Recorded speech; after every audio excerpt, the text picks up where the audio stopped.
Judge Vanessa Mitchell froze as first-class flight attendant Bradley Winters screamed in her face. "You don't belong here!" The entire cabin fell silent. 20 years on the federal bench hadn't prepared her for this humiliation.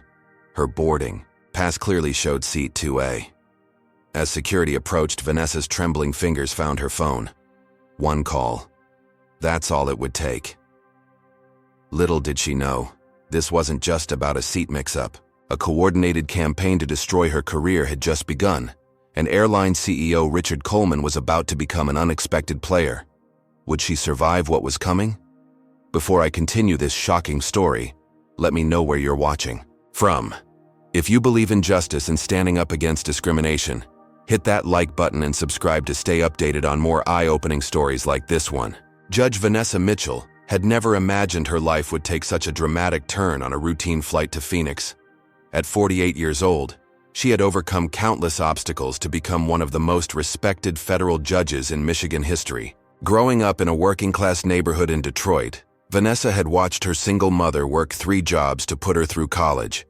The lessons of perseverance and dignity had carried her through law school at Harvard, where she graduated, at the top of her class despite facing constant microaggressions and doubts about her abilities.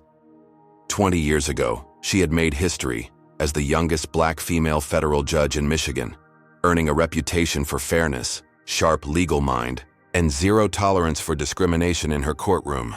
Today she was headed to Phoenix for what could be the most significant case of her career.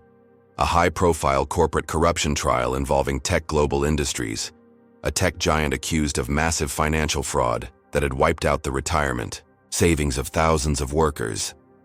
After spending weeks preparing for this complex case, reviewing thousands of pages of evidence, Vanessa was exhausted, but determined to ensure justice would be served. As she boarded the flight, she looked forward to 5 hours of uninterrupted time to review her notes one final time before landing. The moment she stepped onto the plane, Vanessa noticed flight attendant Bradley Winters giving her a peculiar look as she made her way toward the first-class cabin. Her boarding pass clearly indicated seat 2A, a window seat she had specifically requested. As she approached her row, Bradley stepped directly in her path, his welcoming smile instantly transforming into a tight-lipped stare. "Excuse me, ma'am. Economy boarding is not until later," he said loudly enough for nearby passengers to hear. Vanessa maintained her composure, having dealt with similar assumptions throughout her career. "I understand, but I have a first-class ticket," she replied calmly, extending her boarding pass. Bradley barely glanced at it before responding, "There must be some mistake. These seats are reserved for our premium customers." The emphasis on premium wasn't subtle. Vanessa took a deep breath and pointed to her seat assignment. "As you can see, I'm in seat 2A, my boarding pass and ID match." Bradley snatched the boarding pass from her hand and scrutinized it with exaggerated care, then looked at her with open suspicion. "How exactly did you get this seat? First-class upgrade promotions are only for our frequent flyers." Several passengers had stopped to watch the interaction, some pulling out phones to record. Feeling the weight of their stares, Vanessa maintained her professional demeanor. "I purchased this ticket directly through your website. I'm a platinum member with your airline. Now if you'll excuse me." She attempted to move past him, but Bradley stepped sideways, blocking her path again. "I need to verify this. These seats cost thousands of dollars." Vanessa felt her cheeks burning with humiliation as other flight attendants nearby watched but did nothing to intervene. A white businessman who had boarded just before her was already comfortably settled in first class, having been greeted warmly by this same attendant. "Sir, I've been flying with this airline for 15 years. I'm heading to Phoenix for work and I need to prepare during this flight. Please allow me to take my seat." Bradley's face hardened. "Work? What kind of work would that be?" The implication in his tone was unmistakable. Before Vanessa could respond, he continued, "I'll need to check with my supervisor. In the meantime, perhaps you should wait in economy." That was when Vanessa's professional reserve began to crack. "I will not be moving to economy. I paid for this seat, I have the proper documentation, and your treatment is completely inappropriate." Bradley's eyes narrowed as his voice rose. "You're being difficult." This is a simple verification process. Then came the moment that would soon be seen by millions online. As Vanessa attempted once more to reach her assigned seat, Bradley stepped directly in front of her and shouted, "You don't belong here. People like you are always trying to game the system." The cabin fell silent. Every eye was on them. A nearby passenger gasped. For 20 seconds that felt like an eternity. Vanessa stood frozen, the weight of decades of similar moments crushing down on her. Then, with trembling fingers, she reached for her phone. There was one person she could call who might actually do something about this. Richard Coleman, the CEO of Airlines of America, had been her law school classmate. They hadn't spoken in years, but she still had his personal number. As airline security approached, summoned by Bradley, Vanessa pressed call. Little did she know that this wasn't a random incident of discrimination. Her upcoming case against Tech Global Industries had set powerful forces in motion, and Bradley Winters was just the first piece in an elaborate plan to destroy her credibility before she could expose a massive corporate conspiracy. The next 30 minutes unfolded like a nightmare in slow motion. After Vanessa's call went to Richard Coleman's voicemail, she left a brief, composed message explaining the situation. Meanwhile, a supervisor had been called to the scene and, after reviewing her ticket, confirmed that yes, Judge Mitchell was indeed assigned to seat 2A. Though the supervisor apologized, the damage was done. Dozens of passengers had witnessed her humiliation, and Bradley's accusations hung in the air like poison. During the flight, Bradley continued his campaign of passive-aggressive behavior. When serving drinks to first-class passengers, he accidentally spilled water on Vanessa's case notes. When she requested a blanket, he claimed they had run out, only to provide one to the passenger seated beside her moments later. The older white woman in seat 2B leaned over and whispered, "I saw what happened. That was terrible. Would you like me to file a complaint as a witness?" Several other passengers offered similar support, yet Vanessa also noticed the disapproving glances from others who seemed to have concluded she was the problem. One man muttered audibly about playing the race card to another passenger. 5 hours of tension finally ended when they landed in Phoenix. As passengers disembarked, Vanessa checked her phone and was shocked to find hundreds of notifications. The incident had already gone viral. Someone had uploaded a partial video clip, showing only her final exchange with Bradley, carefully edited to remove his initial provocations. The caption read, "Entitled Judge threatens airline staff for not getting special treatment." Her heart sank as she scrolled through comments calling her another angry black woman and questioning her judicial temperament. One comment particularly stung. If this is how she acts in public, imagine how biased she must be on the bench. Major news outlets had already picked up the story, with misleading headlines suggesting she had demanded special treatment and threatened staff with her position. As Vanessa exited the jet bridge, still reeling from the online onslaught, she spotted a tall, distinguished man in an impeccable suit waiting by the gate, flanked by airline executives who looked deeply concerned. Richard Coleman, CEO of Airlines of America, had received her message and flown in from Chicago on a private jet. "Judge Mitchell," he said, extending his hand, "I cannot express how deeply sorry I am for what happened today." The surrounding passengers stopped to stare as Richard made a public show of contrition. "I've reviewed the security footage from the plane. What happened to you was inexcusable, and I promise you that immediate action will be taken." For a brief moment, Vanessa felt vindicated. Richard's presence and public acknowledgement seemed to signal that justice would be swift. Airport staff quickly ushered them to a private lounge where Richard continued, "Bradley Winters has been suspended pending a full investigation. We have a zero-tolerance policy for discrimination of any kind." Just as Vanessa began to feel the tension leaving her body, Richard's assistant interrupted with a tablet displaying breaking news. Bradley Winters had given an exclusive interview to a national network, claiming that Judge Mitchell had threatened him with her judicial power and demanded preferential treatment because of her position. "She told me she could have me fired with one phone call," Bradley stated in the interview, his eyes welling with tears. "Then she made that call right in front of me." The airline's PR team had already released a carefully worded statement that somehow managed to support both sides. Airlines of America takes all allegations seriously, both from our valued customer Judge Mitchell and our dedicated employee. We are conducting a thorough investigation and will take appropriate action based on our findings. Vanessa felt the momentary relief evaporate.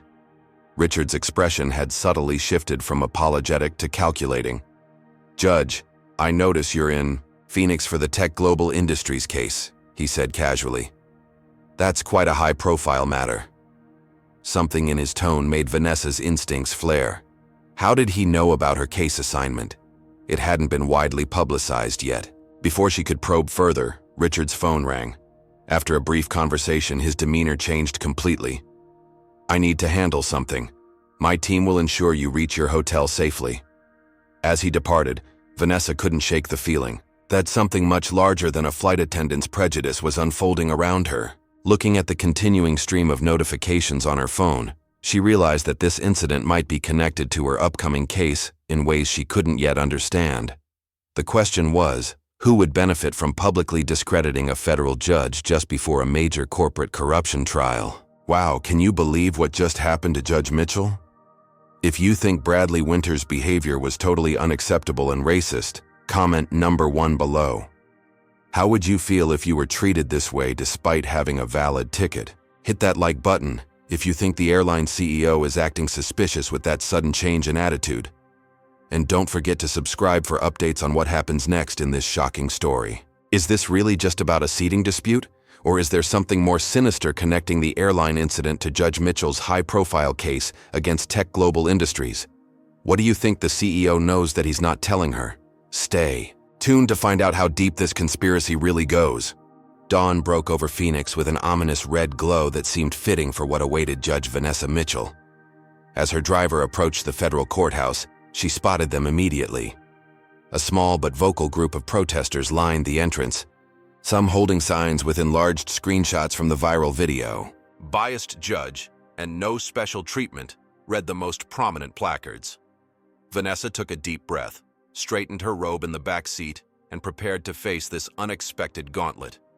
As she exited the vehicle, a few reporters rushed forward with microphones and cameras. "Judge Mitchell, do you think your behavior on that flight demonstrates judicial temperament?" one shouted. "Will you be recusing yourself from the Tech Global case given your obvious bias?" called another. Ignoring them with practiced dignity, Vanessa ascended the courthouse steps. Inside, her law clerk Marcus Washington waited with obvious concern etched across his young face.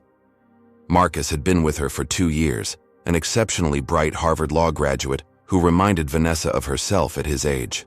"Judge, are you okay? I saw the videos online, but they don't show what really happened, do they?" he asked, falling into step beside her as they walked toward her chambers. "No, Marcus, they don't," she replied, keeping her voice steady despite her exhaustion. "Someone carefully edited that footage to make me look like the aggressor.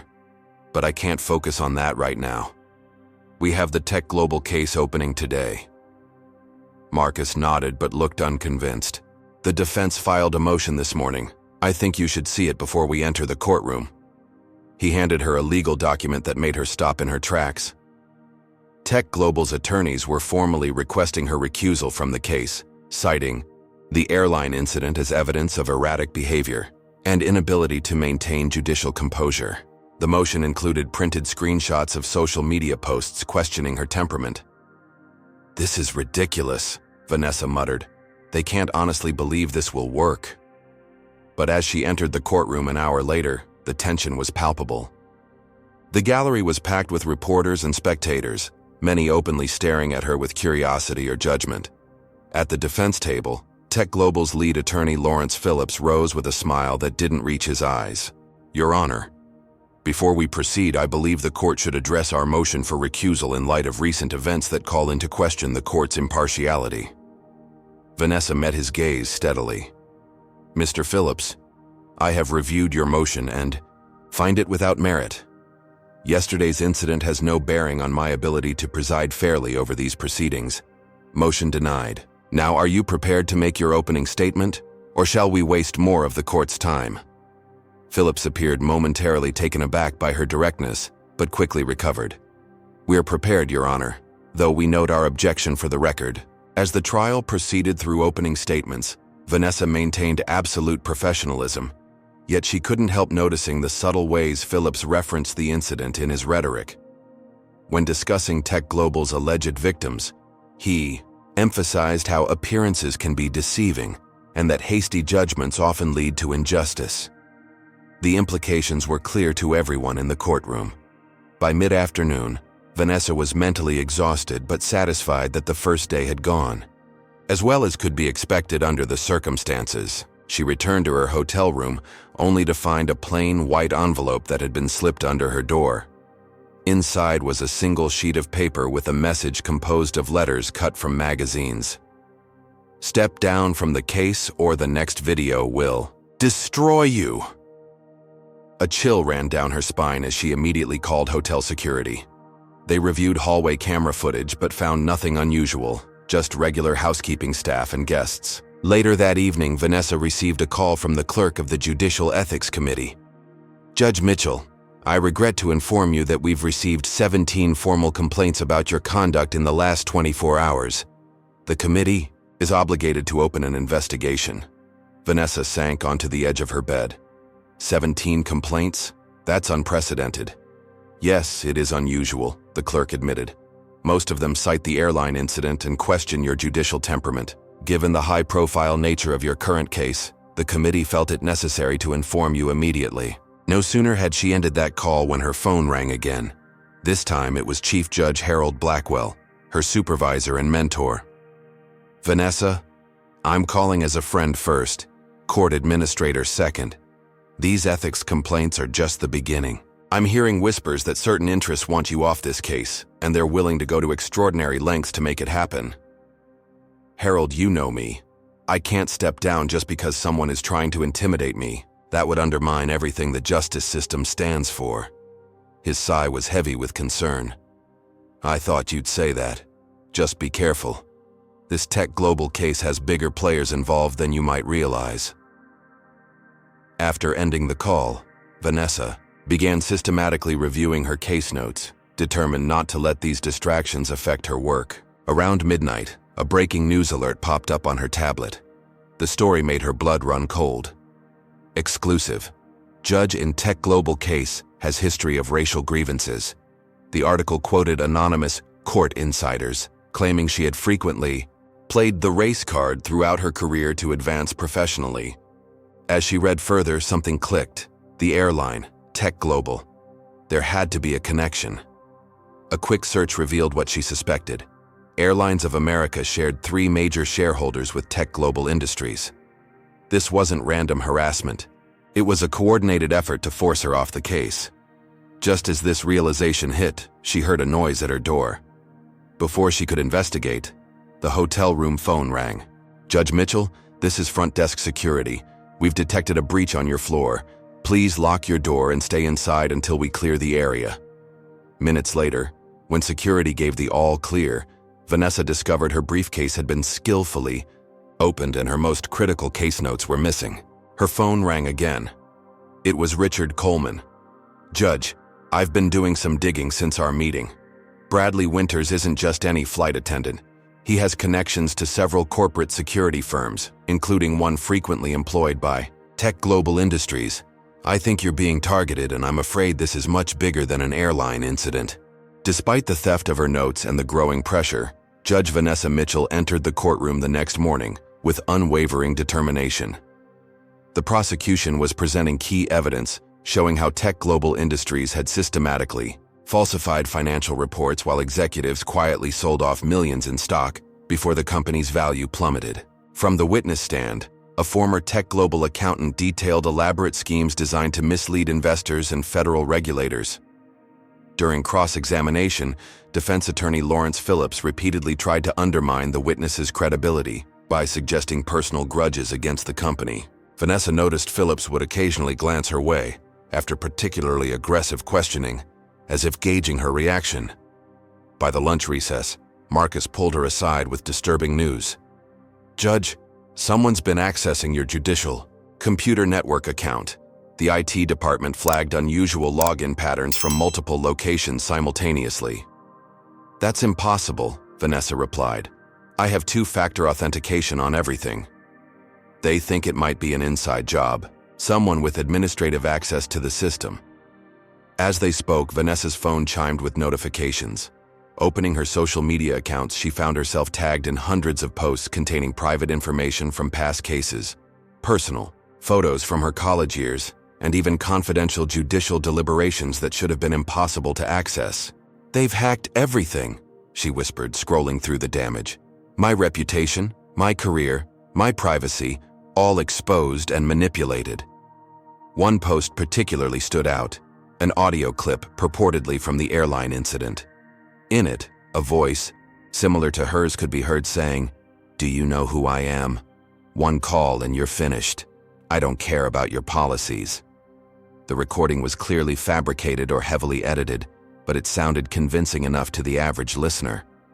News outlets were already reporting on the new evidence of her alleged misconduct. That afternoon, as the trial continued, Vanessa received a formal notice that the Judicial Ethics Committee had escalated their investigation and scheduled an emergency hearing for the following week. Several committee members had already made public statements suggesting the seriousness of the allegations warranted immediate action, possibly including temporary removal from the bench. Back at her hotel that evening, Vanessa felt increasingly isolated. Richard Coleman had stopped returning her calls, and several colleagues who had initially expressed support were now distancing themselves. While reviewing replacement case notes that Marcus had helped her reconstruct, Vanessa noticed a small blinking light reflected in her water glass. Carefully scanning the room without changing her expression, she spotted it. A tiny camera hidden in the smoke detector directly above her work area. Someone was watching her every move, monitoring her case preparation in real time. Instead of removing it, she continued working as if nothing was wrong, but shifted to reviewing irrelevant documents while considering her next move. Around midnight, Marcus called with his voice barely above a whisper. "Judge, I found something. Bradley Winters isn't just connected to corporate security firms. 3 years ago, he worked directly for Victor Reynolds, the CEO of Tech Global, as part of his private household staff. This goes deeper than we thought. Marcus, be careful who you share this with. I found surveillance equipment in my hotel room. We're being watched." "There's more," Marcus continued. "I've been looking into Airlines of America's corporate structure. Richard Coleman became CEO 2 years ago after a leveraged buyout was financed primarily by Quantum Investments, which is a subsidiary of, let me guess, Tech Global Industries," Vanessa finished. "Not directly, but close. Quantum is owned by Alexander Pierce, who happens to be Victor Reynolds' brother-in-law and Tech Global's board chairman. Coleman likely answers to Pierce." The pie. Next morning, Vanessa found 2 unmarked security personnel waiting outside her hotel room door. "Judge Mitchell, Mr. Coleman sent us to provide protection given the, security concerns." Their credentials seemed legitimate, but Vanessa couldn't shake the feeling they were there to monitor rather than protect her. As she prepared to leave, for court, an unexpected visitor arrived. A woman in her early 40s with intense eyes and a no-nonsense demeanor flashed an FBI badge. "Judge Mitchell, I'm Special Agent Diana Lopez. We need to speak privately." Once they were alone, Agent Lopez revealed startling information. The Bureau has been investigating a pattern of judicial interference across multiple districts. We believe Tech Global Industries and several other major corporations have been systematically identifying and neutralizing judges who might rule against their interests. Your case triggered all the warning signs in our monitoring system. So the airline incident was almost certainly orchestrated. Bradley Winters has connections to a private intelligence firm that specializes in character assassination and evidence fabrication. We've been building a case against them for months. Agent Lopez showed Vanessa photos of Bradley meeting with a man she identified as James Morrison, Tech Global's head of special projects, 3 days before her flight. "They're not just trying to force you off this case, Judge Mitchell. Based on the escalation pattern we've seen, they may attempt to permanently neutralize you if their current methods fail." The implications of permanently neutralize hung heavily in the air. "What exactly are you suggesting, Agent Lopez?" I'm suggesting you need to be extremely careful. We can provide some protection, but my investigation is still unofficial. There are powerful people who would shut it down if they knew I was here." As she drove to the courthouse with her security detail, Vanessa noticed a black SUV following at a consistent distance. When her driver took an unusual turn to test the tail, the SUV smoothly adjusted course to maintain pursuit. At a four-way stop, a delivery truck suddenly accelerated from the cross street, heading directly toward her vehicle. Her driver swerved violently, missing the truck by inches before skillfully regaining control.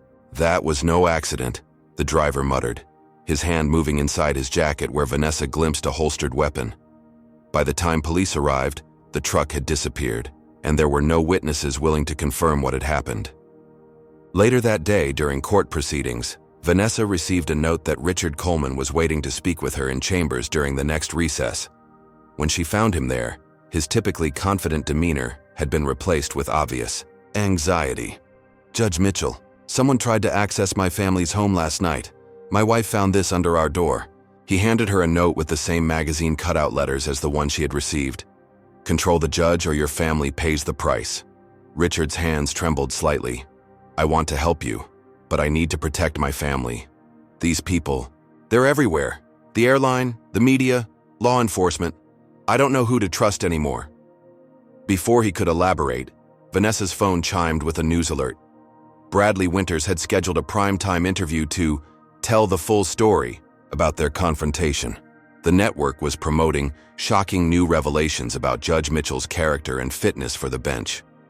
As Richard left, Vanessa couldn't help wondering if his visit had been genuine concern or part of an elaborate performance designed to further manipulate her. The walls were closing in, the conspiracy deepening with each passing hour, and she was increasingly uncertain who, if anyone, she could trust. The morning started with an unexpected break in Judge Vanessa Mitchell's favor. As she prepared for another challenging day in court, her phone exploded with notifications. Overnight, someone had anonymously uploaded the complete, unedited security footage from the flight to multiple social media platforms. The full video showed exactly what had happened from the moment she stepped on the plane, capturing Bradley Winters' unprovoked hostility, his deliberate attempts to humiliate her, and his final explosive outburst.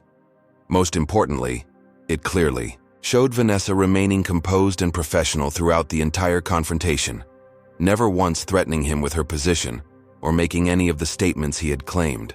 Public opinion began shifting almost immediately. News networks that had previously condemned her now featured panelists analyzing the disturbing racial undertones of the incident. Social media hashtags like "Justice for Judge Mitchell" and "Bradley Winters is a racist" began trending nationally. By mid-morning, Airlines of America issued a new statement.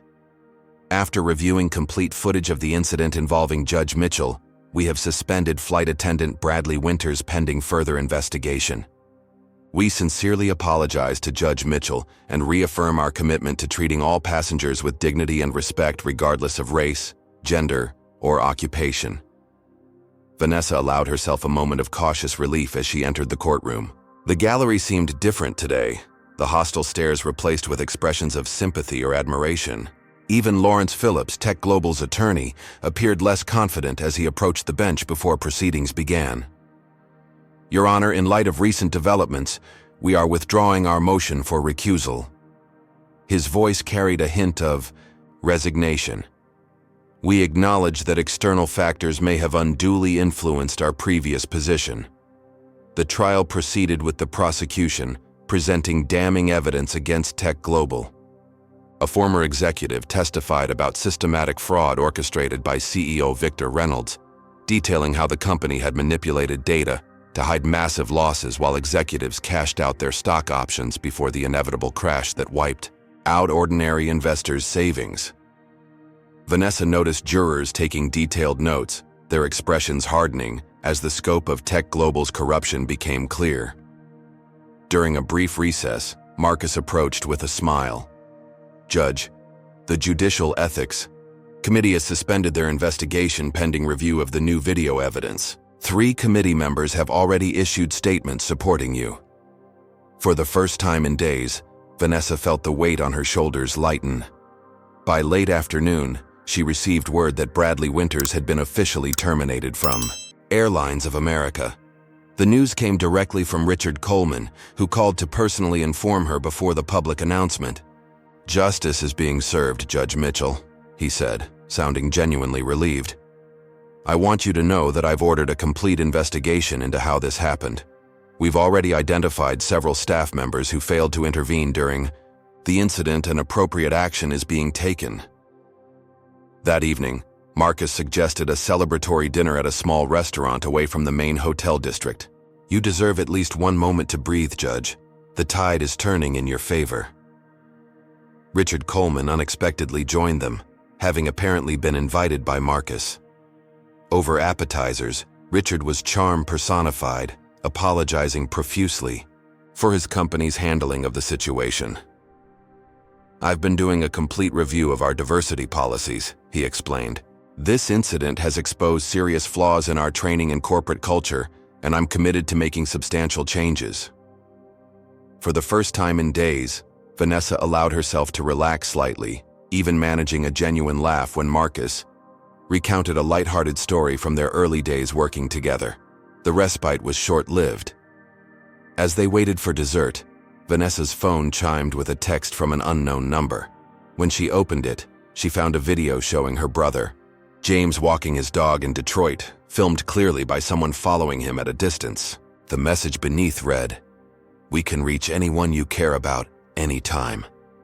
She struggled to maintain her composure, not wanting to alert Richard or Marcus to this new threat. Moments later, Richard's assistant approached their table with an urgent message. Richard checked his phone, his expression instantly transforming. "I apologize, but I need to handle an emergency business situation immediately." He threw down cash for the bill. "Please enjoy the rest of your evening."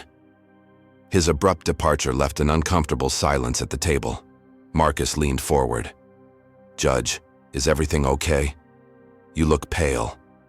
Before she could answer, her own phone rang with a call from the hotel. "Judge Mitchell, this is security.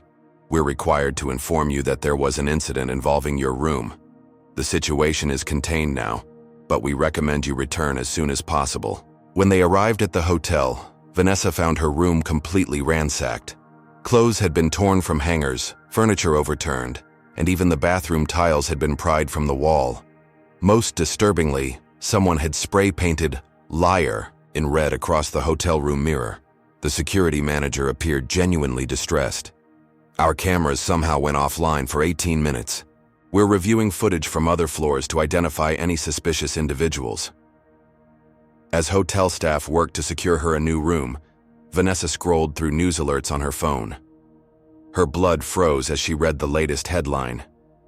"Breaking. Bradley Winters found dead. Judge Mitchell's call log shows contact on night of death." The article claimed police had discovered Bradley's body in his apartment with evidence suggesting foul play, and anonymous sources alleged that Vanessa's phone had connected to a tower near his residence hours before his estimated time of death. The temporary victory had been nothing but a setup for an even more devastating attack. Can you believe the roller coaster Judge Mitchell is experiencing?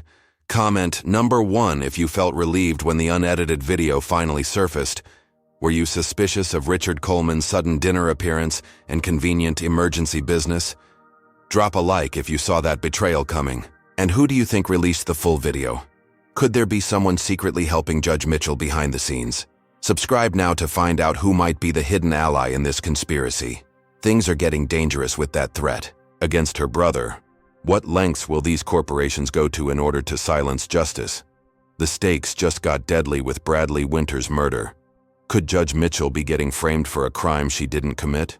What will happen when she returns to court now that she's being implicated in a murder? Share this video if you're on the edge of your seat waiting to see how she'll fight back against these powerful enemies. The murder accusation hit with the precision of a carefully planned strategic strike.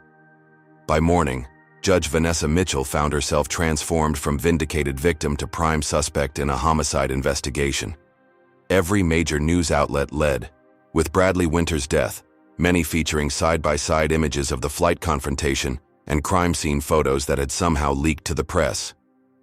Phoenix police detectives arrived at her hotel at 6 a.m. with a search warrant. "Judge Mitchell, We need to ask you about your whereabouts between 8 p.m. and midnight last night, Detective Ramirez said, his expression revealing nothing about his personal thoughts on the matter.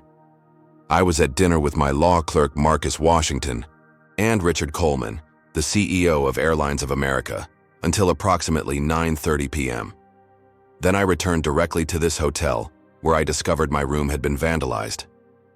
Can anyone verify your presence at the hotel between 9:30 and midnight?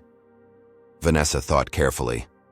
The security manager and staff who helped relocate me to this room, and there should be security footage. Detective Ramirez made a note. We'll check that. In the meantime, we need to examine your devices and personal effects. As they conducted their search, Vanessa received a text from Marcus. Phoenix PD just confiscated my phone too. They're saying your location data shows you were near Winter's apartment. That's impossible. What's going on? Before she could respond, Detective Ramirez emerged from the bathroom holding an evidence bag containing a man's watch. Do you recognize this item, Judge Mitchell? Vanessa stared at it in confusion. No, that's not mine. I've never seen it before. According to the airline's HR department, this watch was given to Bradley Winters last year for his 10th anniversary with the company. It has his initials engraved on the back. His partner added, it was found behind the toilet tank in your bathroom, along with these. He held up another evidence bag containing what appeared to be blood-stained latex gloves. This is absurd, Vanessa said, struggling to maintain her composure. Those items were planted in my room during the break-in last night. That's for the courts to determine, Judge. I think you understand how this works. By noon, the Judicial Ethics Committee had issued an emergency order forcing her recusal from the Tech Global case, citing extraordinary circumstances. Chief Judge Blackwell called with the news, his voice heavy with regret. Vanessa, my hands are tied. The committee voted unanimously given the severity of the allegations. You're being temporarily suspended from all judicial duties pending the outcome of both the ethics investigation and the criminal inquiry. Harold, you know this is a setup. They're framing me to derail the Tech Global case. I believe you, he said quietly. But belief isn't evidence, and the system has to work according to its own rules, even for judges, especially for judges. When she tried to reach Richard Coleman for support, his office claimed he was unavailable indefinitely. Minutes later, Airlines of America issued a press statement. In light of the shocking developments regarding Bradley Winters' death, Airlines of America is fully cooperating with law enforcement. While we previously apologized to Judge Mitchell, based on video evidence regarding the initial incident, these disturbing new allegations require us to step back from any statements of support until the investigation is complete. The statement felt like a door slamming shut. As Vanessa packed her belongings, preparing to check out of the hotel at her own attorney's recommendation, she discovered that her call to Richard Coleman on the day of the flight incident had been recorded and leaked to the media. News channels were playing an edited version where her words, "This kind of discrimination needs serious consequences," and "I want him removed," were spliced together to sound threatening when taken out of context. By evening, Marcus arrived at her new location, a small hotel on the outskirts of Phoenix. His normally composed demeanor had been replaced with visible anxiety. Judge, 2 men approached me outside the courthouse today. They suggested I could avoid unnecessary complications in my career if I testified that you frequently expressed anger about Bradley Winters after the incident. His voice shook slightly. They knew details about my family, about my sister's college dorm room number, about my parents' daily routine. They're trying to pressure me to turn on you. Vanessa felt a cold dread settling over her. Marcus, you should distance yourself from me. Your career, your family's safety, those have to come first. No, that's what they want.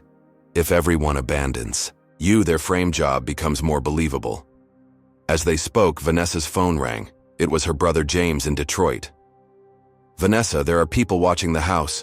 Strange cars parked across the street for hours. Someone followed me to work today. What the hell is going on? Before she could fully explain, Agent Lopez called on the other line. Judge Mitchell, do not return to your hotel. Do not use your credit cards or phone. There's a warrant being prepared for your arrest. The evidence they're manufacturing is substantial and convincing. What am I supposed to do? Go on the run? That would only make me look guilty. At this point, looking guilty might be better than the alternative. I've seen what happens to people who threaten Tech Global's interests. Bradley Winters isn't their first cleanup operation, and Victor Reynolds has connections throughout federal law enforcement. Even my own supervisor has ordered me to drop my investigation. The implications were clear. If Vanessa surrendered to authorities, she might never get the opportunity to clear her name. I need time to gather evidence proving this conspiracy, Agent Lopez continued. But I can't protect you officially. You need to disappear until I can build a case strong enough to withstand their influence. As Vanessa considered this dire advice, a breaking news alert appeared on the hotel room television. The FBI had announced they were joining the investigation into Bradley Winters' murder, and unnamed sources within the Bureau described finding substantial electronic evidence linking Judge Mitchell to the crime. Most disturbing was the final line of the report. Authorities consider Judge Mitchell dangerous and potentially unstable based on recent behavior. Agent Lopez's warning suddenly seemed much more urgent. They're setting the stage to claim you. Resisted arrest or had a breakdown if anything happens to you in custody, she warned. Victor Reynolds recently hosted a fundraiser for the Phoenix Police Commissioner and the county attorney. This whole system is compromised. That night, as Marcus helped her gather essential supplies, Vanessa finally saw the full picture. Her entire world, the justice system she had dedicated her life to upholding, had been weaponized against her. Her reputation, her career, her freedom, and potentially her life were all being systematically destroyed because she had been assigned to a case that threatened powerful people. The conspiracy was far more extensive than she had imagined, reaching into law enforcement, the media, the airlines, and even the judicial system itself. As she prepared to flee, abandoning everything she had worked for, Vanessa realized that the truth about Tech Global went beyond financial fraud. A corporation with the power and reach to orchestrate this level of persecution must be protecting something far more sinister than cooking the books. Whatever Victor Reynolds was hiding, it was worth destroying lives to keep secret. And now, she was the primary target of his carefully orchestrated machine. The transformation from respected federal judge to fugitive happened with dizzying speed. At 3:47 a.m., Agent Lopez called with urgent news. The arrest warrant had been signed, and tactical teams were preparing to raid both Vanessa's temporary hotel and her home back in Michigan simultaneously. They're treating this like a high-risk apprehension, Lopez warned. Full tactical gear, flash grenades, the works. This isn't standard procedure for a white-collar suspect with no history of violence. Someone wants to create a spectacle or, worse. Vanessa had less than 20 minutes to flee. She grabbed only her most essential items. Some cash, a prepaid phone that Marcus had purchased, basic toiletries, and a change of clothes. Agent Lopez met her at a service entrance, dressed in casual clothes rather than her FBI attire. "My car is parked 2 blocks east. Stay in the shadows and move quickly." They had barely made it to the vehicle when they heard sirens approaching from multiple directions. As Lopez pulled onto the main road, 2 black SUVs with government plates sped past them toward the hotel. "Those aren't just local police," Lopez observed grimly. "I recognize the driving formation. That's a federal tactical team." They drove in tense silence until reaching the outskirts of Phoenix. "I've arranged a safe location about 30 miles from here," Lopez explained. "It's off the grid, no digital footprint. You'll be safe there for 24 hours while I gather evidence."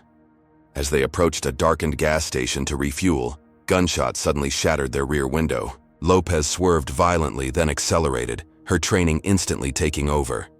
"Get down!" she shouted as more shots followed. Vanessa dropped to the floor as Lopez executed a series of evasive maneuvers, eventually losing their pursuers in a residential neighborhood. When they finally stopped in an abandoned warehouse parking lot, Vanessa noticed the blood soaking through Lopez's jacket. "You're hit," the agent grimaced, examining a deep graze along her upper arm. "It's not bad, but I need to get this treated." She handed Vanessa a small bag containing cash, a burner phone, and a worn road atlas with a location circled in red marker. Head here. It's a motel outside Flagstaff. Ask for room 17. The manager owes me a favor and won't ask questions. Vanessa stared at the wounded agent. What about you? You need a hospital. I have a contact who can patch me up discreetly. We can't risk a hospital, not with every law enforcement agency in Arizona looking for you. They'll be monitoring emergency rooms. They switched to Lopez's personal vehicle hidden in the warehouse, and the agent dropped Vanessa at a bus station before departing. Alone for the first time since this nightmare began, Vanessa felt the full weight of her situation. Her face was likely plastered across every news channel in America. She purchased a ticket to Flagstaff with cash, keeping her head down and her newly purchased baseball cap pulled low. On the bus, a television mounted at the front was tuned to a news channel showing aerial footage of police surrounding her hotel. The headline banner read, "Manhunt underway for Federal Judge Wanted in Flight Attendant's Murder." The news anchor's voice carried throughout the quiet bus. Judge Mitchell is considered dangerous and possibly mentally unstable. Authorities advise the public not to approach if spotted. Vanessa pulled her collar higher, hyper-aware of other passengers occasionally glancing at the screen and then surveying the bus, as if mentally comparing faces. She exited 2 stops early and walked several miles to avoid potential surveillance at the Flagstaff station. By dawn, she had reached the motel. The elderly manager barely looked at her when she requested room 17, simply sliding a key across the counter without requiring ID or payment. Once safely inside the dingy room, Vanessa collapsed onto the bed mentally and physically exhausted. She allowed herself 4 hours of fitful sleep before forcing herself to assess her situation. The prepaid phone had only one contact programmed, Intuit, EC. When she called, a young woman's voice answered cautiously. "Judge Mitchell? Agent Lopez sent me your number. I'm Ellie Chen. We need to move quickly." 3 hours later, Vanessa met Ellie at a remote diner 20 miles outside Flagstaff. The young woman was in her late 20s, with sharp eyes and a wary demeanor. "I was your court reporter on the Dawson pharmaceutical case 2 years ago," she explained. "You probably don't remember me." Vanessa studied her face, recognition slowly dawning. "You were just an intern then." "Yes. You were kind to me when the defense attorney tried to have me removed for a minor transcription error. I never forgot that." As they spoke, the diner's television switched to breaking news. A police checkpoint had been established on Interstate 40, with officers examining vehicles for any sign of Judge Mitchell. "We need to move," Ellie said, leaving cash on the table. "I have a place where you'll be safe." Ellie's safe place turned out to be a small cabin owned by her family, tucked away in a wooded area miles from the nearest neighbor. "No one knows about this place except my grandmother, who owns it but never visits anymore." Vanessa found temporary refuge there, but her rest was short-lived.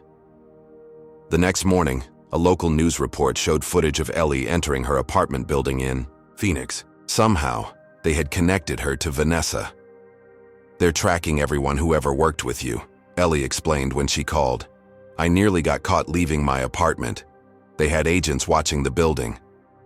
Over the next 3 days, Vanessa was forced to constantly relocate, using disguises Ellie had provided and staying in increasingly obscure locations.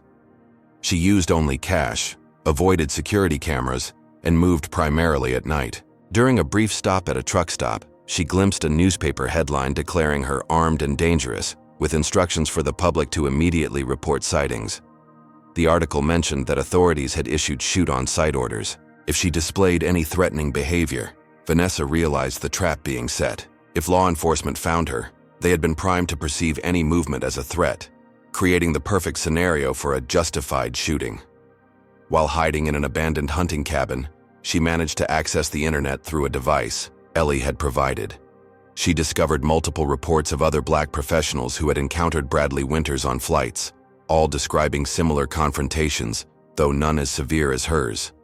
The pattern was unmistakable, yet mainstream media wasn't connecting these incidents. Instead, news coverage had coalesced around a narrative of Vanessa as an entitled judge who had abused her power and ultimately murdered the whistleblower who had exposed her. In one particularly jarring moment, she watched Richard Coleman give a somber interview expressing his profound disappointment in her actions and offering funeral expenses for Bradley Winters' family. On her 7th day as a fugitive, Vanessa narrowly escaped capture when armed men in civilian clothes raided the motel where she'd spent the night. Only her decision to leave before dawn for a walk saved her from the tactical team that stormed her room with military precision. Watching from the cover of trees across the street, she recognized their movements and equipment as professional, not standard police procedure. These were private contractors, possibly the same ones connected to Tech Global Industries. As local, news later reported the raid as a police operation. Vanessa realized the terrifying truth. Whoever was hunting her had both law enforcement and private military resources at their disposal, and the line between them had completely disappeared. She was being pursued by a shadow force that operated with the full authority of the law, but none of its constraints. That night, hiding in the back of a long haul truck Ellie had arranged for transport, Vanessa confronted the reality that she was now fighting not just for her reputation or freedom, but for her very survival. The basement of Ellie Chen's grandmother's house in a quiet suburb of Tucson became Vanessa's most secure haven yet. The modest home above remained unoccupied, its elderly owner now living in a nursing facility, giving no reason for authorities to connect it to Ellie or Vanessa. The basement had been converted into a surprisingly sophisticated command center. Multiple computer monitors lined one wall, while another held a complex evidence board connecting people, companies, and events with strings and notes. My hobby became cybersecurity after witnessing how evidence could be manipulated in court cases, Ellie explained as she set up secure communication channels. Now I freelance as a security consultant when I'm not court reporting.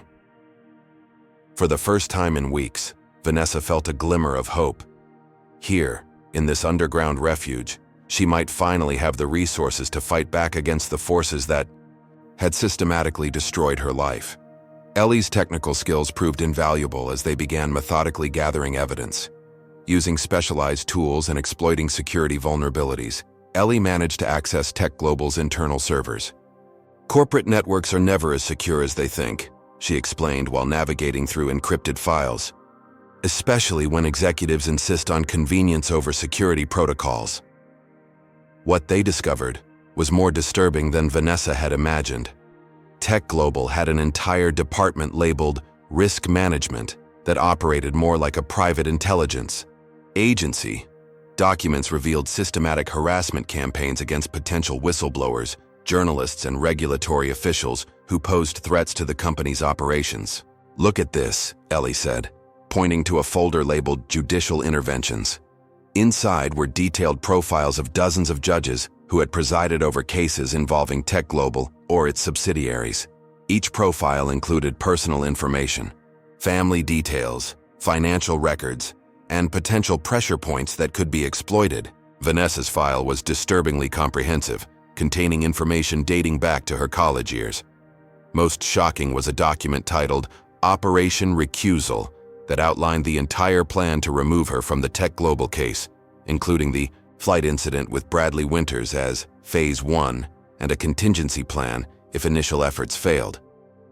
The document stopped short of explicitly mentioning murder, but referenced permanent solutions if all other measures proved ineffective. While Ellie continued mining data, Vanessa monitored news reports through secure channels. She discovered that several other Black professionals had begun coming forward with their own stories about Bradley Winters, but mainstream media outlets gave these accounts minimal coverage. When outlets did report on these testimonies, they were quickly countered by character witnesses, praising Winters and suggesting a coordinated smear campaign against the deceased flight attendant. "They're controlling the narrative completely," Vanessa observed. "Every time contrary evidence emerges, they bury it under new accusations or distractions." Through an encrypted messaging system, Vanessa reached out to Judge Raymond Washington, one of the few colleagues she still trusted implicitly. Raymond had been her mentor early in her career and had himself faced discrimination throughout his 30 years on the bench. After confirming his message was genuine through personal security questions, Raymond agreed to help. "I never believed any of these allegations," he wrote.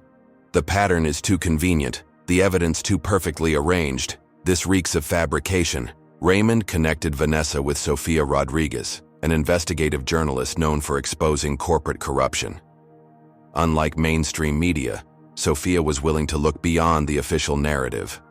Through careful, encrypted communications, Sophia revealed that she had been tracking similar cases across the country. "I've documented 17 instances in the past 5 years where Black professionals who posed threats to major corporations were systematically discredited through manufactured scandals," Sophia explained. "The playbook is always the same: create a public incident, manipulate evidence, escalate to criminal allegations if necessary." Sophia had never been able to conclusively connect these cases to specific corporations, but the patterns were unmistakable.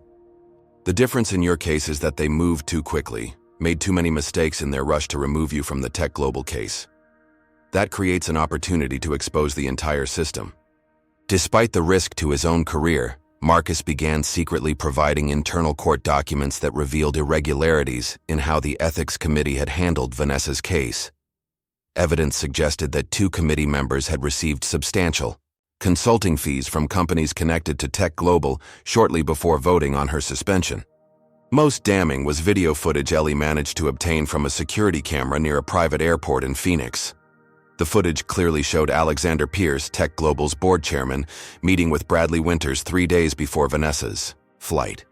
The conversation couldn't be heard, but the body language and exchange of what appeared to be documents were highly suspicious. Through careful investigation of financial records, they discovered that Richard Coleman himself was likely being controlled through coercion rather than willing participation. Bank transfers showed that his son's expensive medical treatments were being funded through a foundation with direct ties to Tech Global, creating a powerful form of leverage. As Ellie explained, they don't need his willing cooperation when they can threaten his child's health care. Their investigation accelerated when Agent Lopez finally re-established contact through a secure channel. Her arm injury had been more serious than initially indicated, requiring extensive medical treatment that had forced her underground. "They're hunting me too now," she revealed. "My supervisor claimed I was suffering from paranoid delusions and placed me on psychiatric leave. When I continued investigating privately, someone broke into my home. I barely escaped." With Lopez's help, they began connecting their evidence to larger patterns of corporate interference in the justice system. Their work was interrupted one evening by a frantic call from Ellie's cousin, who reported seeing strange men asking questions around her apartment building. Hours later, as Ellie left to gather supplies, her car was forced off the road by an unmarked black SUV. Only her evasive driving skills and knowledge of back roads allowed her to escape what was clearly an abduction attempt. When she returned to the basement hideout, visibly shaken, Vanessa realized the danger had escalated yet again. "They're not just trying to discredit me anymore," she said grimly. "They're eliminating everyone connected to the investigation. We're running out of time." Incredible. Judge Mitchell's investigation is uncovering a conspiracy far bigger than anyone imagined. Comment number 1, if you're shocked by how deep this corporate corruption goes. Can you believe Tech Global has an entire department dedicated to targeting judges? Hit that like button if you think Ellie Chen deserves recognition for risking everything to help expose the truth. Would you have the courage to stand up against powerful corporations like Vanessa and her allies are doing? Subscribe now to see how they'll use this evidence to fight back against the system that betrayed them. The walls are closing in as their enemies get more desperate. Will they be able to expose the conspiracy before it's too late? Who do you think will be targeted next? Judge Raymond, Sophia the journalist, or loyal Marcus? And how will they release their evidence when the media is clearly compromised? Stay tuned for the next part of this shocking story, where the heroes finally start fighting back. After weeks of gathering evidence while constantly evading capture, Judge Vanessa Mitchell and her small team of allies were finally ready to mount a counteroffensive. Their first priority was establishing secure communications that couldn't be intercepted or traced. Ellie developed an encrypted messaging system routed through multiple international servers, making it virtually impossible to track. "We need to be strategic about releasing information," Vanessa cautioned during a secure video call with her allies. "If we dump everything at once, they'll bury it under new allegations or some manufactured crisis." Judge Raymond Washington agreed. "These people control major media outlets and have law enforcement connections. We need to be smarter than they are." Sofia Rodriguez suggested a carefully orchestrated approach. I have contacts at independent news organizations who haven't been compromised. We feed them specific pieces of evidence in a predetermined sequence, each one building on the last. We create a narrative that's too compelling to ignore. They began with the security footage showing Alexander Pierce meeting Bradley Winters, days before the flight incident. Sofia released it through 3 respected independent journalists simultaneously, along with documented connections between Pierce and Tech Global Industries. Within hours, the video had gone viral, forcing mainstream media to acknowledge its existence. Tech Global's stock price dropped 8% by market close. Next came evidence of Bradley's pattern of harassing black professionals on flights, with testimony from 5 other victims whose stories corroborated Vanessa's experience.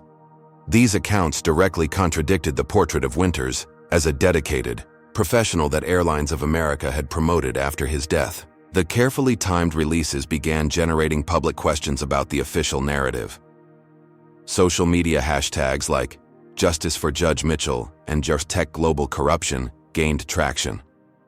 Several prominent civil rights attorneys publicly offered to represent Vanessa if she chose to surrender, challenging the portrayal of her as dangerous and unstable. FBI Director Christopher Sandoval, responding to mounting public pressure, announced an independent review of the evidence against Judge Mitchell, separate from the investigation being conducted by the Phoenix Field Office.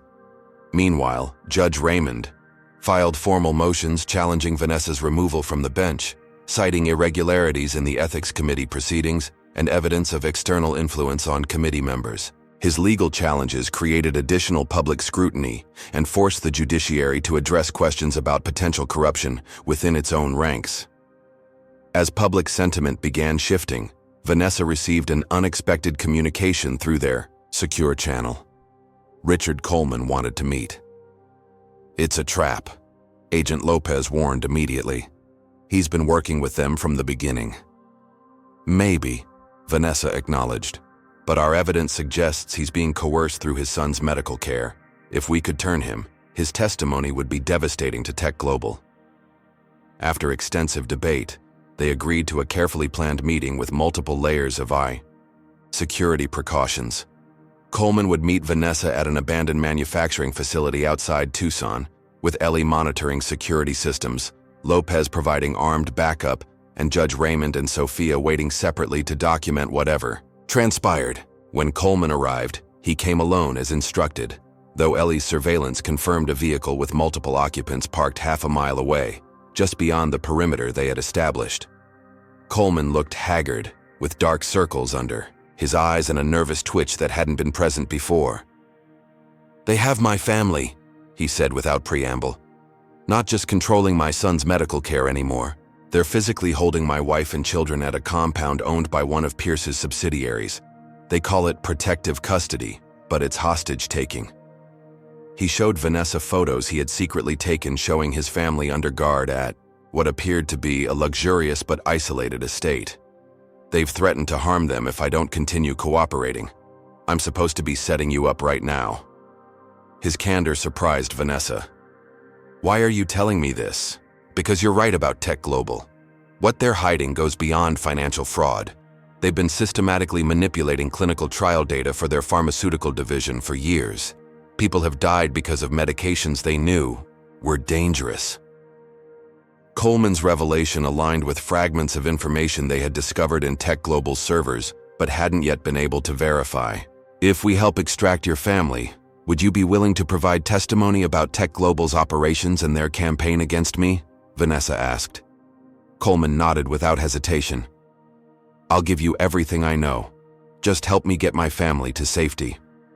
Agent Lopez developed a tactical plan to extract Coleman's family from the compound, recruiting several former FBI colleagues who had become disillusioned with the Bureau's handling of corporate crime.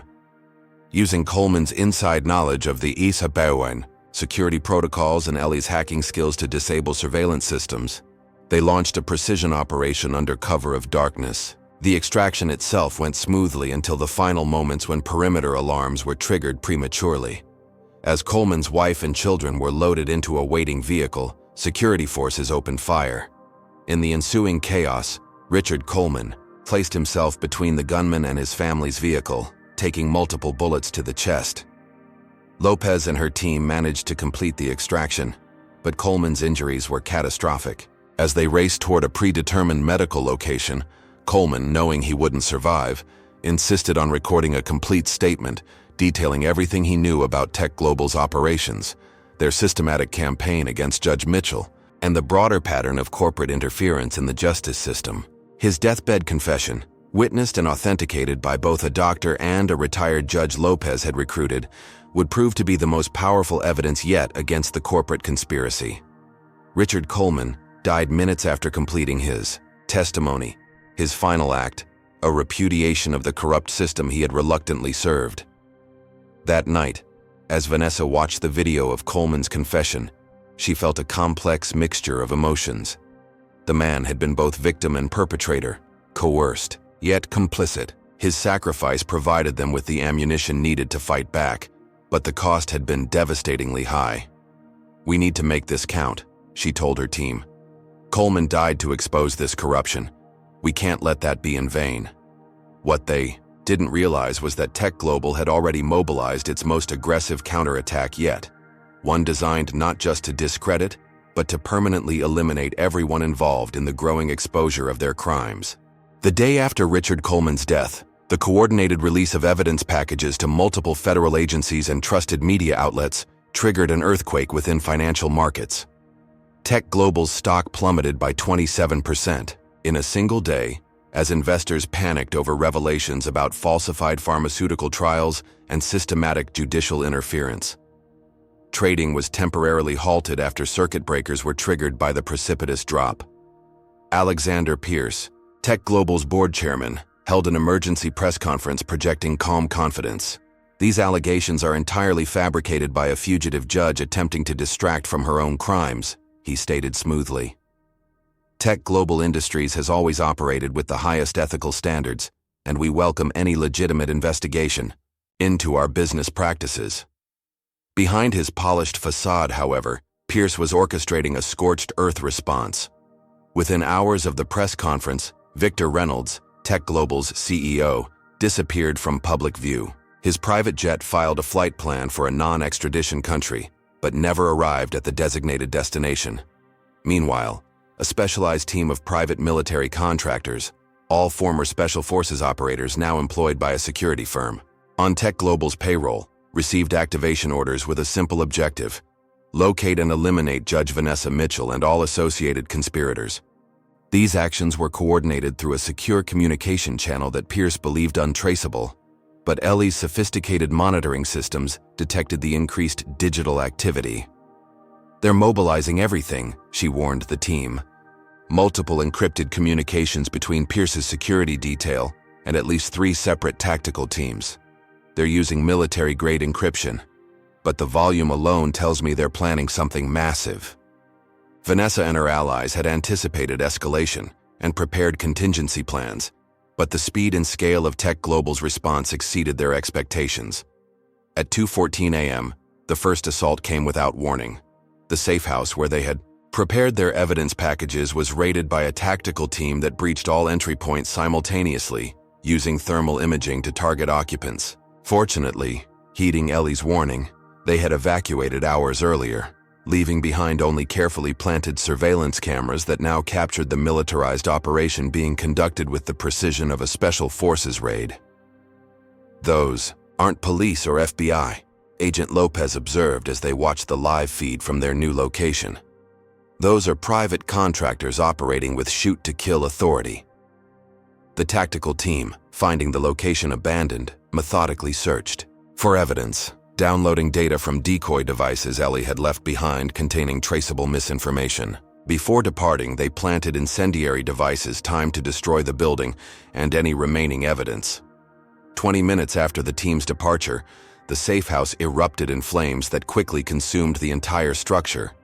Local news reported it as an accidental gas explosion in an abandoned property. The next day brought devastating news. Sofia Rodriguez, who had been instrumental in releasing Coleman's testimony to her media contacts, was found dead in her apartment from an apparent suicide. A typed note claimed responsibility for fabricating evidence against Tech Global, Vanessa knew immediately that Sophia had been murdered. "She contacted me last night after distributing the files," she told the team, her voice tight with grief and rage. She was excited about the impact the story was already having. There's no way she would have taken her own life. Hours later, they lost contact with Ellie during what should have been a routine supply run. Her tracking device went offline near an industrial area outside Tucson.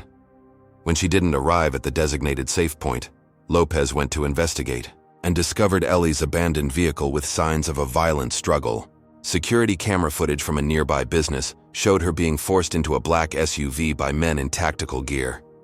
For the next 48 hours, despite their best efforts, they received no indication of Ellie's whereabouts or condition. Then, a video file arrived through their secure channel, showing Ellie bound to a chair, her face bruised and bloody. A distorted voice demanded that Vanessa surrender herself at a designated location within 6 hours, or the torture would continue. A live feed was established to prove Ellie was still alive, allowing them to watch helplessly as professional interrogators systematically worked to break her, demanding information about Vanessa's location and their remaining evidence. Despite excruciating pain, Ellie revealed nothing. "Don't come for me," she managed to gasp during a moment when her torturers stepped away. "They'll kill us both. Finish what we started." Before she could say more, the feed was cut. The psychological impact of watching Ellie's torture while being powerless to intervene was devastating for the remaining team members. Judge Raymond, who had been using his legal connections to file motions supporting Vanessa's innocence, was the next target. Rather than a direct assault, Tech Global operatives took a more subtle approach. Raymond received phone calls with recordings of his grandchildren playing in their school playground, followed by explicit threats that the children would disappear if he didn't publicly denounce Vanessa and retract his legal filings. Initially, Raymond refused to capitulate, but when his daughter reported an attempted abduction of his 7-year-old granddaughter, thwarted only by an alert teacher, he made the heartbreaking decision to protect his family.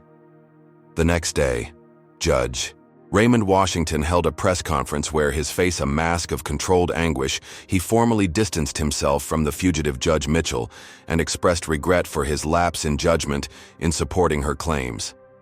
Only Vanessa, watching the broadcast, noticed the subtle hand signal Raymond included in his statement, a private gesture they had established years ago to indicate coercion. With Sophia dead, Ellie captured, Agent Lopez wounded in a separate ambush, and Judge Raymond neutralized through family threats, Vanessa found herself completely isolated. Even Marcus, her loyal law clerk, had been forced into protective custody after an attempt on his life. Unable to communicate without monitoring, Tech Global's strategy was methodically eliminating every ally, every support system, every potential witness who could corroborate her claims. Public opinion, which had briefly shifted in her favor following the initial evidence releases, was being systematically redirected through coordinated media campaigns, questioning the authenticity of Coleman's confession and suggesting a vast conspiracy by Vanessa to frame Tech Global in retaliation for her exposure as a murderer. Alone in a decrepit storage facility on the outskirts of Phoenix, Vanessa contemplated her rapidly diminishing options. She had gone from respected federal judge to fugitive, from hunter to hunted, from a position of authority to complete vulnerability. The evidence they had so carefully gathered was now either destroyed or inaccessible, her allies eliminated or compromised. Just as despair threatened to overwhelm her, Vanessa's secure phone received coordinates for a meeting, along with a cryptic message: "Not all of Pierce's people are loyal. Some of us want out. Bring Coleman's full confession. Come alone or don't come." Every instinct warned of a trap, but with no alternatives remaining, Vanessa made her way to an abandoned warehouse complex miles from the city. The cavernous space, once used for manufacturing aircraft components, now stood empty except for rusting equipment and the echoes of her footsteps on concrete. As she reached the center of the main floor, light suddenly blazed from all directions, temporarily blinding her. When her vision cleared, she found herself surrounded by a dozen armed men in tactical gear, their weapons trained on her with unwavering precision. From the shadows emerged Alexander Pierce himself, impeccably dressed as always, a slight smile playing at the corners of his mouth. "Judge Mitchell," How extraordinary to finally meet in person after you've caused my company so much trouble." Vanessa maintained her composure despite the overwhelming fear. "Your company has caused trouble for itself, Mr. Pierce, through fraud, corruption, and murder." Pierce chuckled, the sound echoing through the vast space. "Such dramatic accusations, but here we are. You, a disgraced judge wanted for murder, making claims no one will believe. And me, representing one of the most powerful corporations in the world, with the resources to ensure those claims never reach a courtroom." He gestured to the armed men surrounding them. "My security team consists of former military specialists who have conducted operations the public will never know about. They have no qualms about adding one more to that list." As Pierce monologued about the extent of corporate power and the insignificance of individual resistance, Vanessa realized he was revealing the full scope of Tech Global's operations, detailing a sophisticated system for manipulating the judiciary, controlling regulatory agencies, and eliminating threats through both legal and illegal means. His arrogance in believing she would never leave the warehouse alive led him to confession after damning confession. "You see, Judge Mitchell, the modern world isn't governed by elected officials or courts. It's run by corporations like mine that have transcended mere business to become power structures unto themselves. We don't just influence the system, we are the system." As Pierce continued his villainous exposition, Vanessa subtly surveyed the warehouse, looking for any possible escape route. Finding none, she prepared herself for the inevitable conclusion of this confrontation. Pierce finally ended his lecture with a theatrical sigh. "And now, unfortunately, we must conclude our discussion. I've instructed my team to make this look like a confrontation with law enforcement, another case of a dangerous fugitive resisting arrest. A regrettable but necessary end to the Vanessa Mitchell story." He nodded to the tactical team leader, who raised his hand to signal the execution. In that moment of terrible clarity, Vanessa realized she had fought as hard as she could against forces too powerful and corrupt to defeat. The system she had dedicated her life to upholding had been thoroughly corrupted by money and power. Justice, in the end, had proven to be an illusion. As Pierce stepped back and the tactical team took aim, the warehouse was suddenly plunged into darkness. The distinctive sound of flashbang grenades echoed through the space, followed by the measured precision of coordinated gunfire. Vanessa dropped to the floor, covering her head as chaos erupted around her. When emergency lights flickered on moments later, she found the scene transformed. Pierce's security team lay incapacitated or surrendering to a tactical unit in FBI, gear led by a recovered Agent Lopez. Alexander Pierce himself was being handcuffed, his expression of smug confidence replaced by stunned disbelief. "Sorry for cutting it close, Judge," Lopez said, helping Vanessa to her feet. "We needed him to keep talking long enough to get everything on record." The warehouse raid marked a stunning reversal in Vanessa's fortunes. As Agent Lopez helped her to a secure vehicle, she explained how the operation had come together. "After I was ambushed, I reached out to a small circle of trusted FBI colleagues who've been concerned about corporate influence in the Bureau. We formed an unofficial task force to investigate Tech Global independently. The team had been monitoring Pierce's communications and tracking his security team's movements, waiting for the perfect opportunity to catch him in an incriminating situation. We needed him on record admitting to the conspiracy. Your willingness to meet him provided that opening." Vanessa learned that Victor Reynolds had been apprehended while attempting to board a private yacht in San Diego Harbor, with millions in cryptocurrency and false identification documents. His planned escape had been thwarted by a coordinated effort between Lopez's team and Coast Guard intelligence that had been tracking the vessel based on information from Richard Coleman's confession. Most crucially, Ellie had been rescued from her captors during a simultaneous operation. Though severely injured, she had managed to activate an emergency tracking device embedded in her shoe during the abduction. She was now receiving medical treatment at a secure military facility. "There's something else you should know," Lopez said as they arrived at a safe house outside Phoenix. Ellie managed to broadcast Pierce's entire confession. She had set up a remote streaming system before she was captured, anticipating something like this might happen. "Every word Pierce said to you in that warehouse has been transmitted to secure servers and distributed to media outlets worldwide." Within hours, the Pierce confession had gone viral, impossible to suppress or discredit. News networks that had previously parroted Tech Global's narrative were scrambling to distance themselves as public outrage mounted. Footage of Pierce calmly discussing the murder of Bradley Winters and the framing of Judge Mitchell played on repeat across every platform. The following day brought a cascade of developments. The Department of Justice announced a comprehensive investigation into Tech Global Industries, its executives, and its business practices. The FBI publicly acknowledged Agent Lopez's unofficial investigation and formally incorporated her findings into multiple criminal inquiries.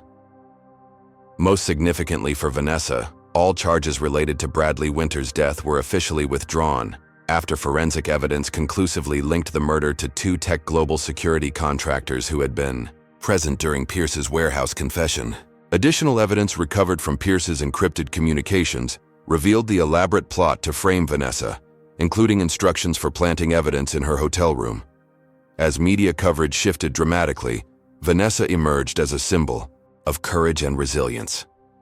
Previously skeptical news anchors now praised her determination to expose corruption despite overwhelming personal risk.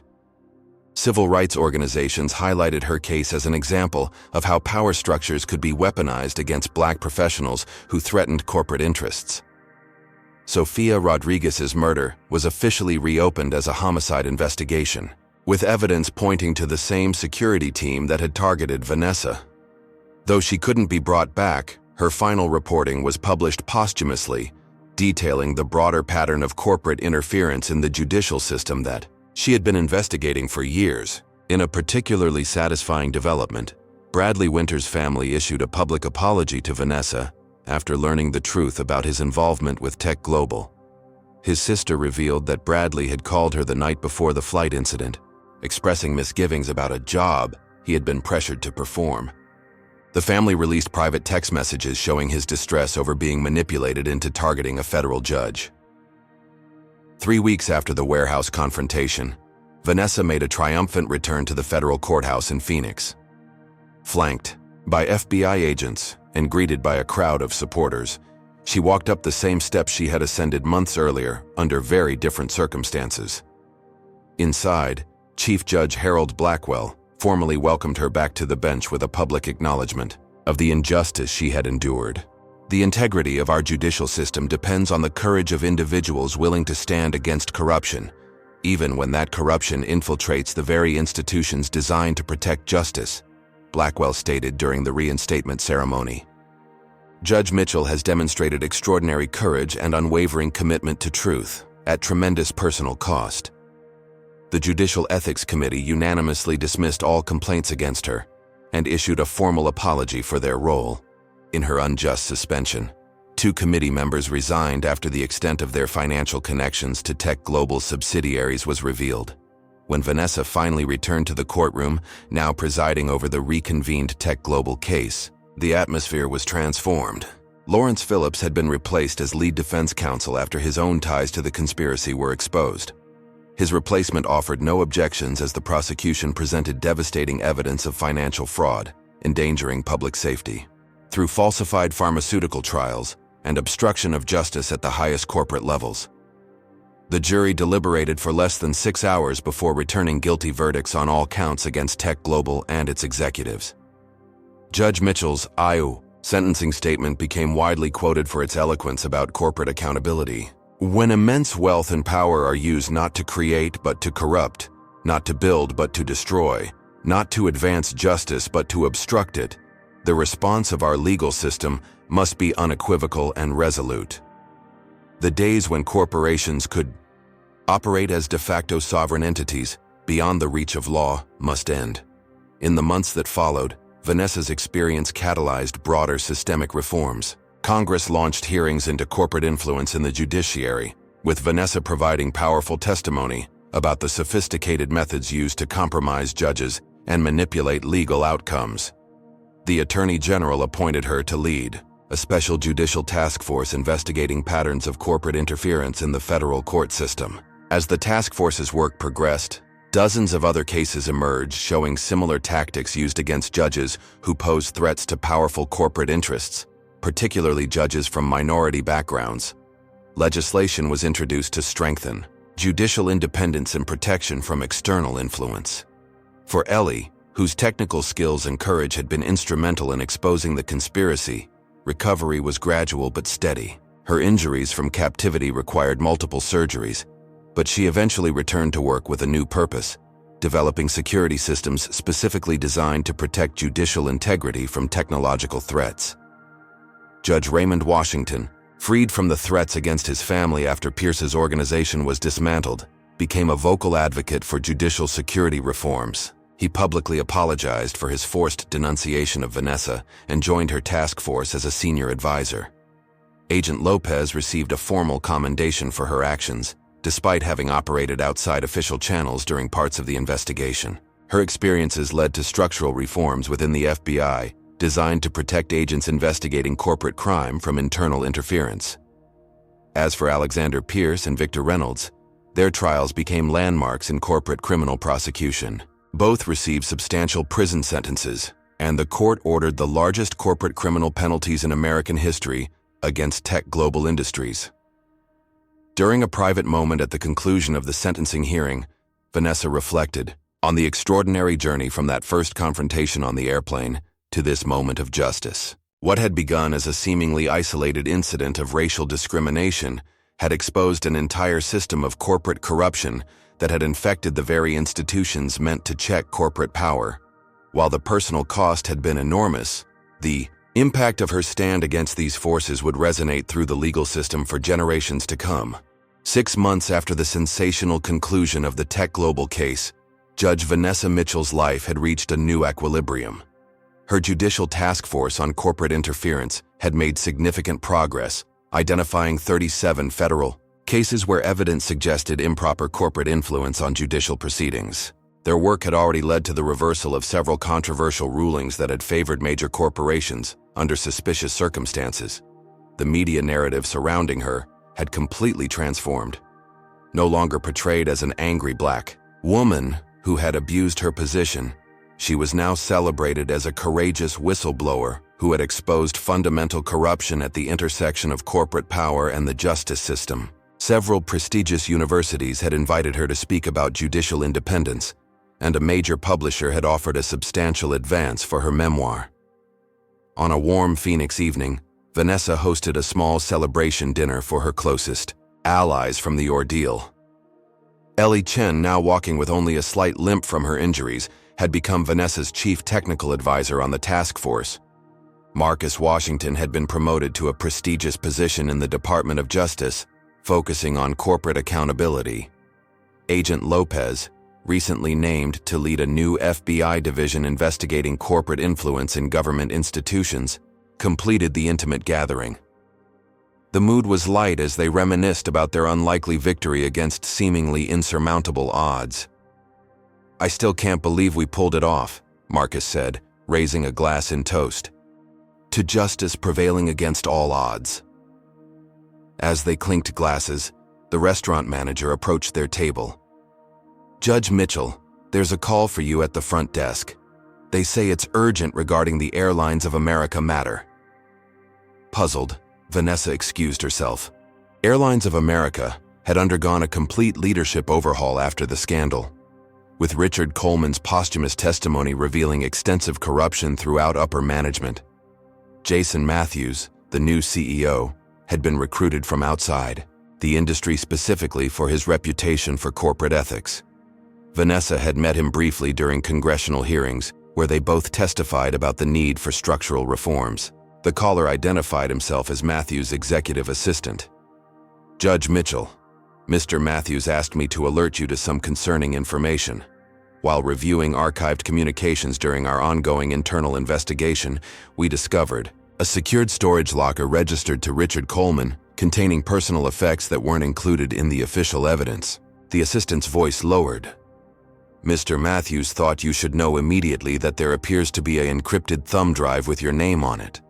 He's arranged for secure courier delivery to your office tomorrow morning."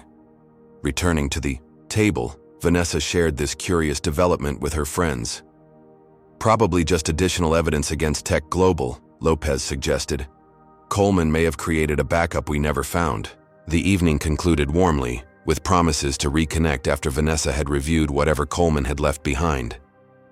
The next morning, the courier delivered a small package containing a thumb drive in a sealed evidence bag.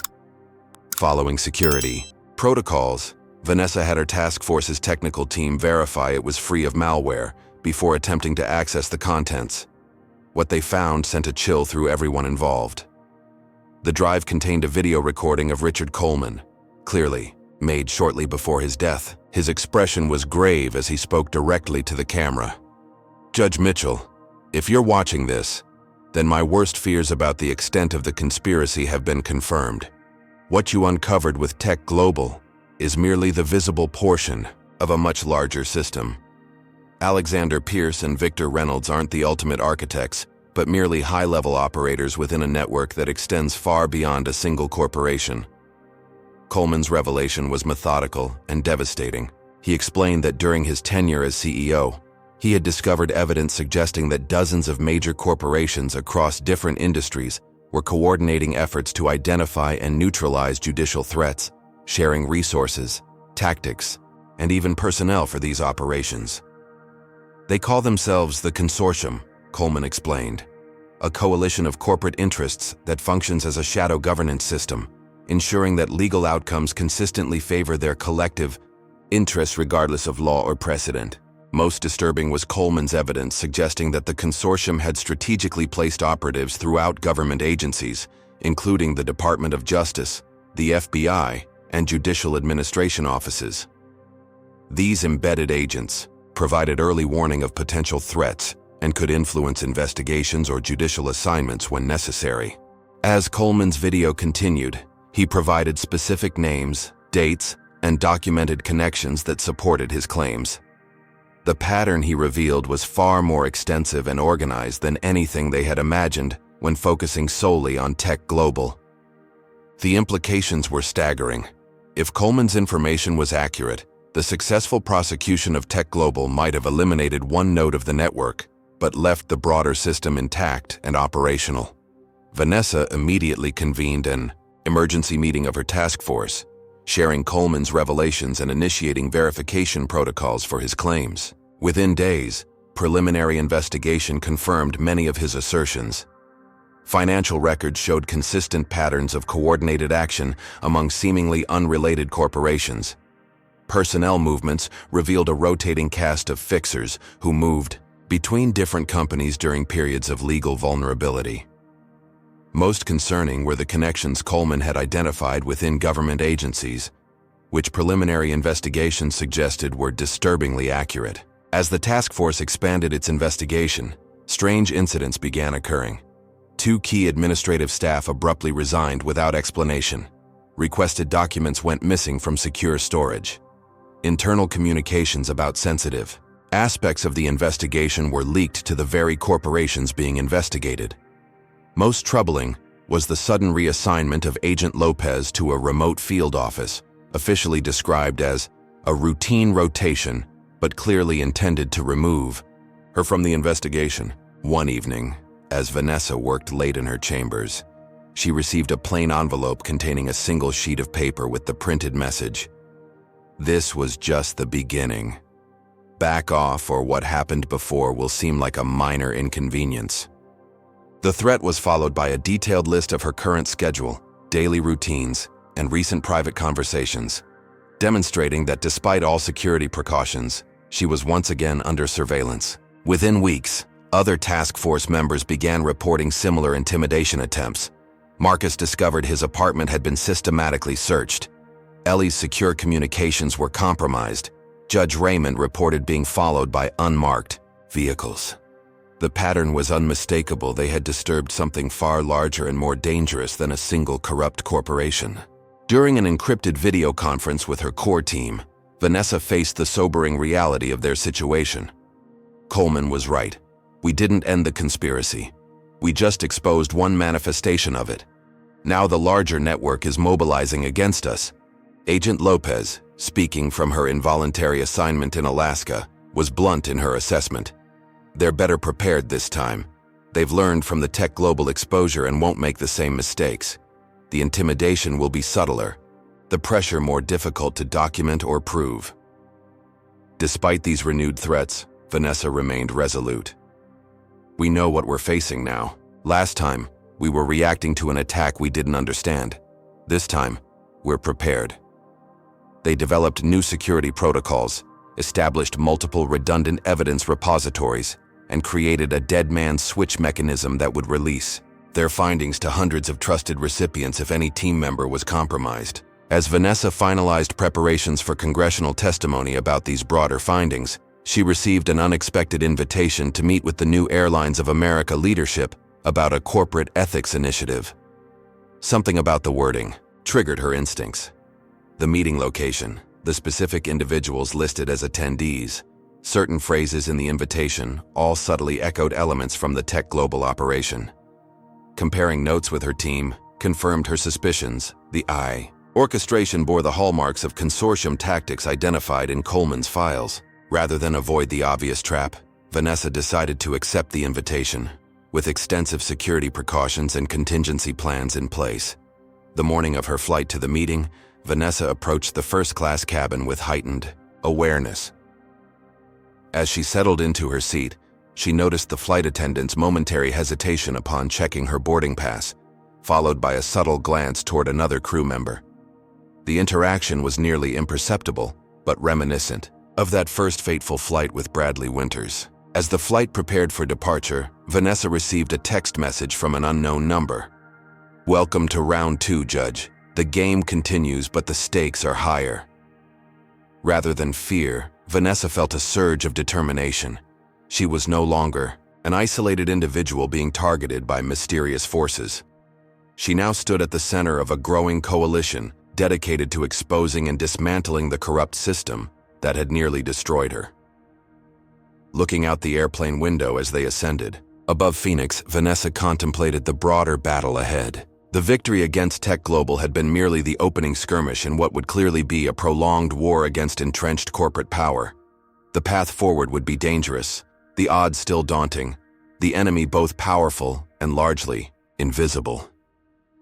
Yet this time she began the fight with clear eyes, powerful allies, and the unshakable conviction that had carried her through the darkest moments of her ordeal. The system that had tried to destroy her had inadvertently created its most formidable adversary.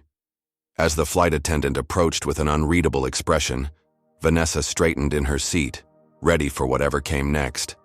The cycle was continuing, but this time she was prepared. The fight for the soul of the justice system had only just begun. This powerful story of Judge Vanessa Mitchell teaches us several profound lessons about justice, perseverance, and systemic corruption. First, it demonstrates how quickly discrimination can escalate from a seemingly isolated incident into a coordinated campaign designed to destroy someone's life and career. What began as a flight attendant's racist treatment revealed a vast conspiracy of corporate power undermining judicial independence. Second, the story highlights how racism is often weaponized as a tool by powerful interests. Bradley Winters' discriminatory behavior wasn't just personal prejudice.